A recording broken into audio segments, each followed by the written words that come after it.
이번 시간에는 인간 중심의 복지 경영을 함께 공부하도록 하겠습니다. 담당의 김성철 교수입니다. 인간 중심의 복지 경영, 복지적 측면에서 경영을 바라보면서 그 핵심에 인간이 중심이 되어야 되지 않을까라는 측면에 함께 생각하고 고민하는 시간 되시기를 바라겠습니다. 디지털 기술이 급속도로 발전하면서 인간 소외 현상을 극복하고 인간의 감성과 인간 중심의 가치를 기업 경영에 반영하자는 신아날로그 경영이 대두되고 있습니다.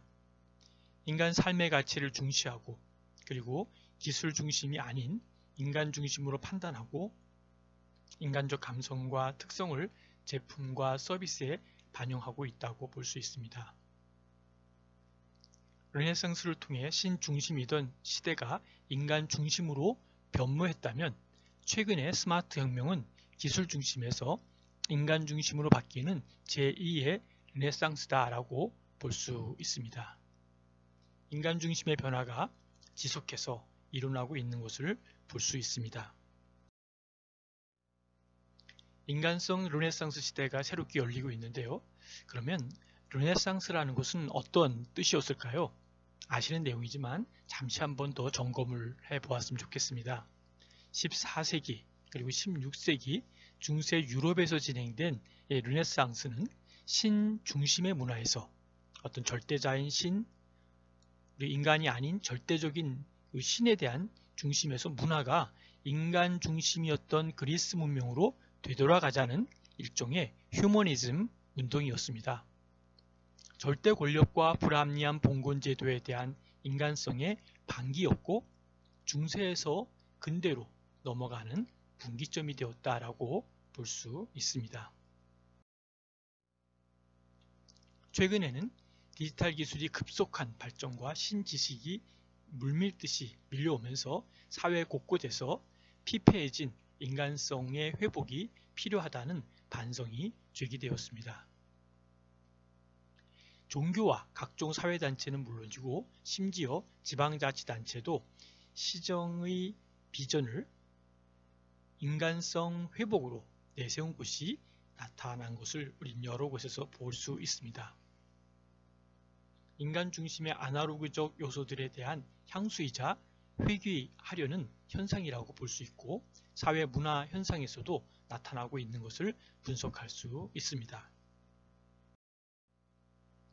디지털 시대에 새롭게 주목받는 디지털 기술이 간과한 것은 아날로그에 관련된 키워드들은 인간성 회복을 중심해서 나름대로 인간 중심의 사고와 발상, 그리고 감성과 오감, 그리고 향수와 감수성 등이 있다라는 것이죠. 그리고 글로벌 초우량 기업들은 인간성 회복에 대한 반성과 함께 인간의 본성과 인간의 가치를 경영의 원리로 삼으려는데 관심을 내고 있다는 것이죠. 즉 다시 말씀드리면 디지털 경영에 주력하다가 인간 중심의 아날로그 경영을 중시하는 움직임을 우리가 보이고 있다라고 판단할 수 있다는 것이죠. 글로벌 초우량 기업들의 아날로그 경영을 살펴보면 어떤 것이 있을까요? 거기에는 인간의 삶의 가치를 중시하고 또 기술이 아닌 인간 중심의 경영 철학을 강조하면서 감성이라든지 또는 인간의 본성을 제품과 서비스 개발에 활용하는 모습을 우리는 보고 또 그로 인한 아픔을 함께 겪고 있는 모습도 경험하고 있습니다. 우선 글로벌 선도 기업들은 인간의 삶에 대한 가치를 중시하고 있다는 것이죠. 여기에 따른 밸류에 대한 가치에 대한 부분을 우리는 좀 더 깊이 있게 생각해 볼 필요가 있습니다. 기업의 중요한 사회적 역할이 바로 이러한 조직 구성원을 보호하고 성장시키는 데 있음을 인지하고 구성원들과 그리고 인간적으로 소통하는 한편 삶의 질을 향상시키기 위한 지원을 강화하고 있다는 것이죠. 특히 기업의 인재와 그리고 기업의 문화로 대변되는 무형자산은 세계 최고 기업의 전략이나 제도를 모방한다고 해도 가질 수 없기 때문에 많은 기업들이 주목하는 부분이 되고 있습니다. 우리 한 사례를 보면요. 도요타의 인간 중심의 경영을 한번 살펴볼 필요가 있겠습니다. 시간이 되시면 도요타의 인간 중심 경영에 대한 영상도 함께 보시고 또 함께 토론하고 함께 의견을 나누었으면 좋겠습니다. 여기에서의 도요타의 인간 중심 경영은 바로 고객 최우선을 기본으로 해서 근로자의 종신고용 보장까지 이어지는 아주 우수한 생산력과 품질을 완성하는 기본이 되고 있습니다. 도요타의 경우에는 회사에서 거짓 보고를 하거나 또는 돈을 횡령하는 등 큰 사고만 치지 않으면 적어도 60살까지 정년을 채울 수가 있습니다. 도요타의 종신고용은 1937년 창업 때부터 유지되었는데요. 창업자였던 도요타 이치로 사장은 바로 종업원을 해고하지 않는 것이 경영자의 도리다 라고 이야기를 하면서 그 말을 입버릇처럼 말했다는 것이죠. 이후에 그의 신념은 바로 경영의 이념으로 되었고 그것은 곧 도요타의 경영 이념으로 자리 잡는 것을 보게 되었습니다. 이런 도요타의 인간 중심 경영은 우리 복지 경영 측면에서 볼 때 매우 고무적이고 깊이 생각하고 또 나름대로 이 부분에 대한 평가를 우리 복지 경영 측면에서 새롭게 해볼 필요가 있다고 생각합니다. 특별히 도요타의 인사제도가 바로 우리나라 대기업과 크게 다른 점은 임원부터 대리까지 인격적인 모독감을 주지 않고 조직 생활을 할 수 있는 회사 분위기와 시스템이 새로운 모습이다라고 볼 수 있습니다. 최고 경영자와 도요타 오너 일가는 종업원을 아주 귀하게 여기고 있습니다. 이들을 교육시키는 것은 바로 자신들의 당연한 의무와 아주 가장 당연한 사명이다라고 생각을 하는 것이죠. 그래서 의무라고 생각하고 일종의 선민의식이지만 아랫사람을 이끌어 가야 한다는 책임감, responsibility도 매우 강한 모습을 보게 됩니다. 그런 의식은 바로 인간 존중의 신념에 뿌리를 두고 있고 바로 이러한 맥락과 이러한 취지가 복지경영 속에서의 바로 인간 중심의 복지경영이다 라고 볼 수 있습니다. 그런 맥락에서 볼 때 종업원은 비용이 아니라 바로 투자의 개념이라는 것이죠. 많은 기업의 CEO들과 또 오너들은 종업원은 비용, 코스트다라고 하는 측면으로 어떤 투자의 개념이 아닌 어떠한 대가를 그냥 주고 비용을 처리하는 이런 부분으로 생각하는 좀 안타까움이 많이 있습니다. 그러나 토요타의 세계 최고의 생산성 비결 중 하나가 바로 이 같은 종신고용주의가 상당 부분 차지하고 있다라고 하는 것이죠. 바로 인간을 존중해야 최고의 뭐가 나올까요? 품질이 나온다는 것이죠. 이 퀄리티라고 하는 품질이 나오기 위해서는 어떠한 기술과 어떤 태도만이 중요한 게 아니라 인간을 존중하는, 인간을 리스펙트할 수 있는 그 부분이 바로 최고의 퀄리티를 만들어낼 수 있다라는 것이죠. 그래서 도요타는 미국 등 세계 10여 개의 국가의 생산 공장을 가지고 있습니다. 모든 해외 공장의 시스템은 바로 일본과 똑같은 시스템으로 운영하고 또 이끌어가는 모습을 보면서 바로 인간 중심의 복지 경영이 바로 이러한 모습의 샘플이 많은 기업들이 벤치마킹 할 수 있다면 매우 유익한 것이고 바람직하다라고 생각을 합니다. 특별히 사회복지기관과 사회복지 이런 시설에서는 이러한 인간 중심의 복지 경영은 절대적인 것이고 필수적인 것이고 가장 중요한 요인이 된다라고 하는 것을 꼭 잊지 마시기 바랍니다. 일본 근로자들이 현지에 파견을 나가도 쉽게 적응할 수 있고 조립 라인에서 개선점이 나오면 모두 똑같이 대응할 수 있기 때문입니다.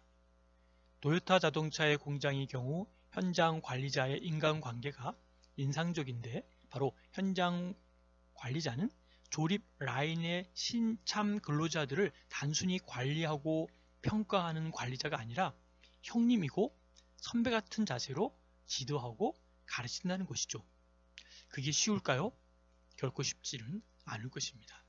형님이요 선배 같은 자세로 지도하는 그런 마음의 자세가 억지로가 아니라 그러한 것이 문화가 되고 그러한 조직의 문화가 그들의 조직에 이끌어 간다면 그 조직은 잘 될 수밖에 없다라는 것이죠. 자신이 일했던 현장에서의 노하우를 그대로 전해주면서 가족 같은 신뢰를 쌓는 이 모습이 굉장히 아름답고 소중한 모습이다라고 생각합니다.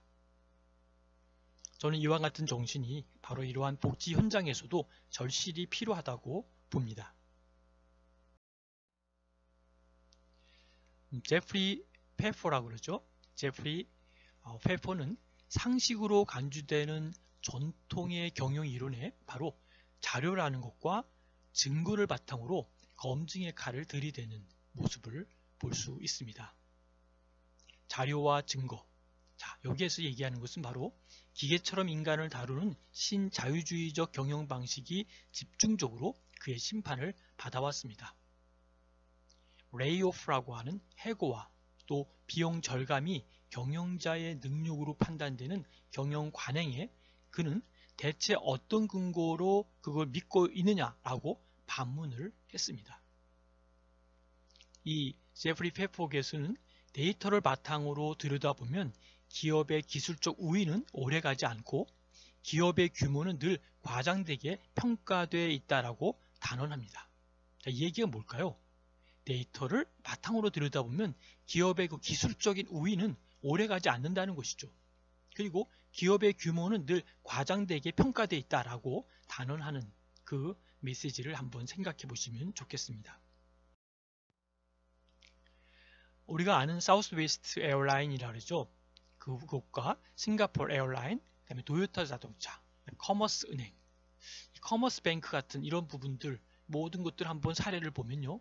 모두 시장에 맨 처음 진입한 기업도 아니고 가장 덩치가 큰 회사도 아니지만 뭐를 자랑할 수 있을까요? 최고의 수익을 자랑하고 있다는 것이 그 기관과 그 시설의 그 회사의 특징이라는 것이죠. 그는 잭 웰치의 강제 배분 평가 방식이라고 하는 부분, 다시 말하면 직원을 상중하로 평가해서 하위 10%를 내보내는 방식을 우린 강제 배분 평가 방식이다라고 쓰는데요. 이 방법에 대해서 그 방법이 효과적이라는 것을 입증하는 어떤 체계적인 문서로 표현된 리서치도 발견하지 못했다라고 말했습니다. 누구의 말일까요? 잭 웰치의 말입니다. 그는 비상식이 상식이 되어가는 비즈니스의 관행을 풍부한 사례와 근거를 들어가며 비판을 했습니다. 가령 조직 구성원들의 창의성을 살리고 몰입하는 것, 이 커미트먼트라죠. 커미트먼트라고 하는 여기에 몰입하도록 유도하는 직장을 만들려면 바로 고용의 안정성이 필수적이다라고 볼 수 있습니다. 새로운 성장 엔진은 어디에서 나올까요? 사람에게서 나옵니다. 오늘날의 경영 마인드로서 기업에 공통적으로 적용되는 성공 열쇠를 바로 인간 중심의 전략이다라고 보았던 것이죠. 살맛 나는 직장, 신바람 나는 일터를 만드는 게 가장 중요한 비결이다라는 것이죠. 기술은 오고 가는 것입니다. 그리고 기술적 우위는 그리 오래 유지되지 않습니다. 인간 중심의 전략. 여러분은 무엇을 중심으로 할까요? 혹시 여러분이 갖고 있는 기술 중심? 여러분이 갖고 있는 자본의 중심? 여러분이 갖고 있는 어떤 백그라운드의 중심? 결코 오래가지 않습니다. 여러분이 갖고 있는 나름대로 어떤 자만과 어떤 나름대로 혼자만 갖고 있는 유일성이라고 하는 것도 오래가지 않습니다. 뭐가 오래갈까요? 인간 중심 전략. 그러니까 휴머니 중심이 되는 이런 맥락을 우리는 인간 중심의 복지 경영이다 라고 볼 수 있습니다. 기업은 제품과 서비스를 일상적으로 재창조해야 됩니다. 리크리에이션이라 그러죠. 재창조해야 된다. 결국 일상적으로 이 일을 할 수 있느냐는 바로 인간에 대한 자본, 휴먼 캐피탈과 이것을 구축하는 인프라에 달려있다라고 보는 것이죠. 기업의 가장 중요한 성공 요소는 얼마나 환경 변화에 신속하고 유연하게 대응할 수 있느냐 하는 것입니다. 그리고 그것을 가능하게 하는 것은 바로 구성원들의 창의력 있는 문제 해결 능력이라는 것이죠. 기업이 살아남기 위해서는 조직 구성원들의 능력을 개발하고 그 능력을 효과적으로 활용하는 인간 중심 경영에 힘을 기울여야 된다는 것이죠. 경영의 중심에 인간이 놓이게 된다는 것이죠. 일보다는 인간 중심의 배려와 섬김과 협력의 정신을 만들어가고 유지해 나아갈 때 분명 아름다운 결과가 있으리라 봅니다. 여러분 경청해 주셔서 감사드립니다. 토론과 질문은 카톡에 남겨주시면 감사하겠습니다. 수고하셨습니다.